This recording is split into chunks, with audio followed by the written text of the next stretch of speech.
Hi guys, welcome back to my channel. My name is Alexis and today I'm going to be sharing the 3 books that I got to during the month of March. I have been going through a little bit of a reading slump over the past few weeks, but hopefully I'm past that and I can complete the books I've been borrowing continuously on Hoopla and my physical TBR, which is still staring me in the face every day. But here we go. The first book I completed was How to Love a Duke in 10 Days. This is book 1 in the Devil You Know series by Kerrigan Byrne. It is, of course, written in third person, features a historical romance, marriage of convenience. There is rape in here as well, blackmail, attempted murder, actual murder, damaged hero, female archaeologist, and betrayal involved. After experiencing a trauma that made her wary of men, Alexandra finds herself still being blackmailed 10 years later over a secret from her past. Knowing her family's finances are in poor state, she offers herself for marriage to the Duke, who is already betrothed to one of her friends, but the guy and her friend aren't really intimate with each other. It was just for convenience as well for their families. But they swap places, and that is completely fine by them because Alexandra and Pierce actually have a better connection than her friend did with him. All in all, I do think this story could have been paced better, but that may also be because of me. I was going through a reading slump for just about all of March, and it's still pending in April, so hopefully I get over it soon. I'm continuing to borrow books from the library, but I'm not able to finish them. So hopefully that changes. Because these books follow one of the 3 friends in what is considered the Red Rogues Society because of their red hair, I do think that should have been the title for the series, and it would have been easier to understand. Whereas the Devil You Know title is kind of vague. I mean, in a way, all of the heroes have their own dark history, their own quirks, their own purpose that they have. But yeah, I mean, I do think I would revisit the series just because of what I was going through. I did give this 3.5 stars if I give 0.5 stars, but on Goodreads I did put it at 3 because I felt like it was leaning more toward average based on my experience.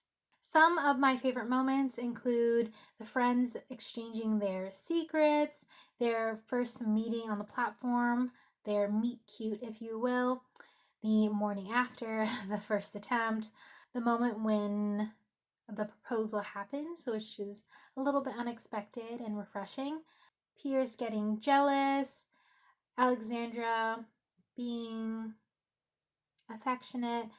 It was just still a decent read. Like I said, I do see myself returning to it because I feel like my emotions already messed with my experience of this book. And not because of the book, but because of me. The second book in this series, All Scot and Bothered by Kerrigan Byrne, is also written in third person.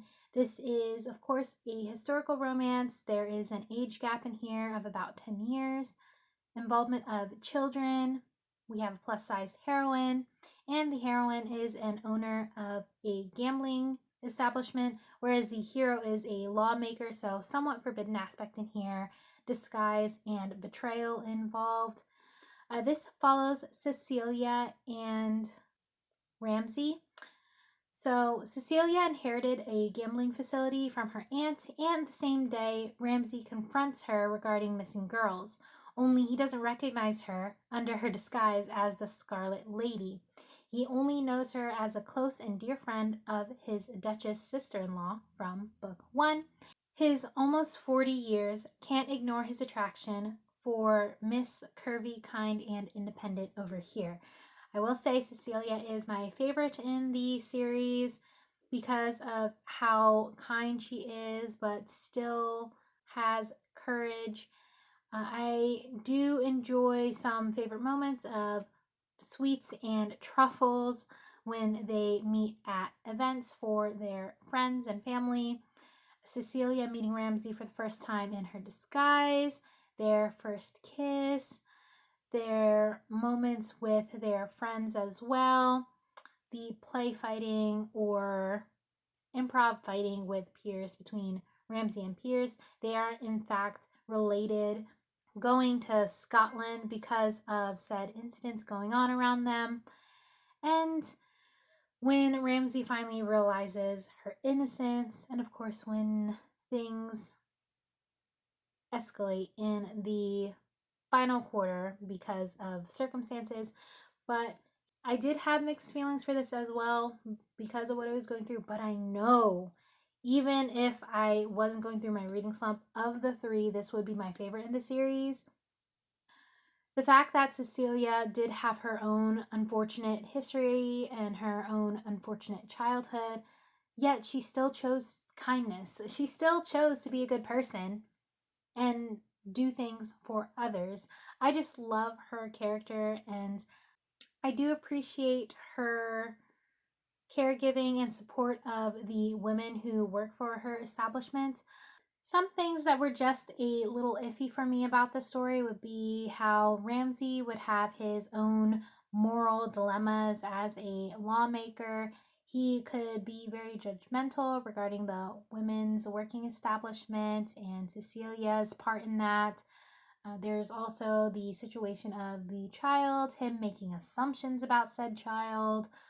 I thought that when he finally realized Cecilia's true situation, he should have communicated more with her as opposed to needing to talk to her father figure or the person who had been the most supportive in her life.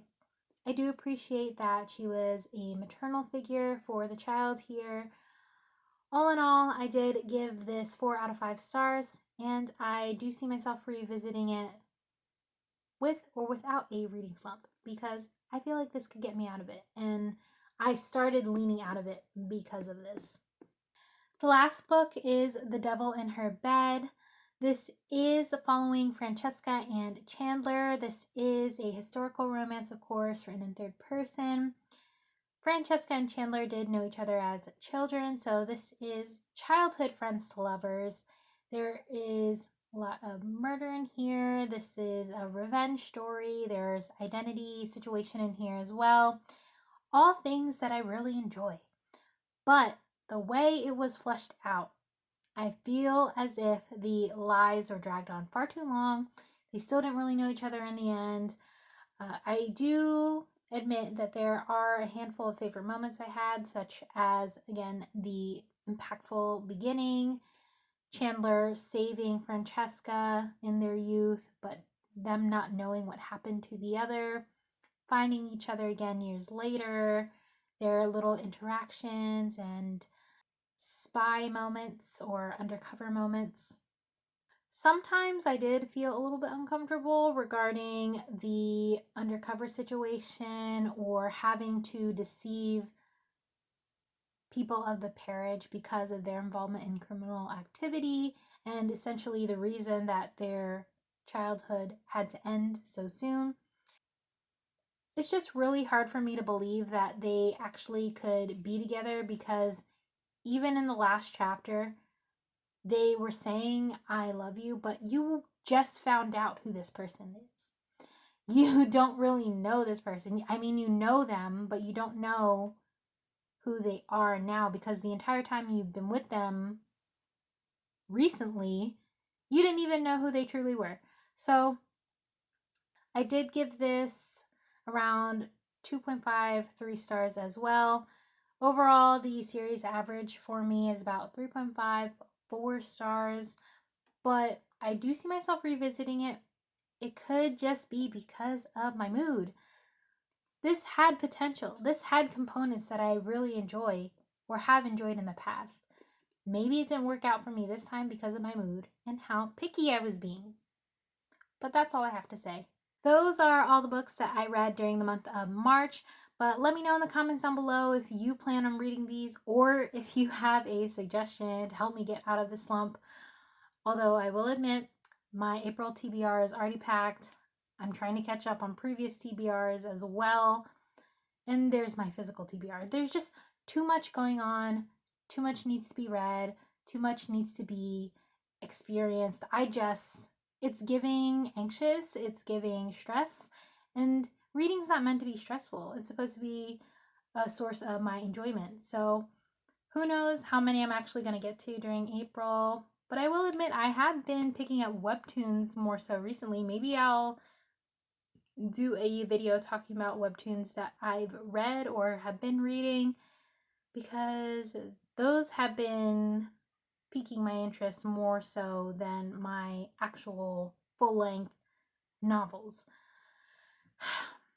But with that being said, my name's Alexis. Until next time, take care and happy reading.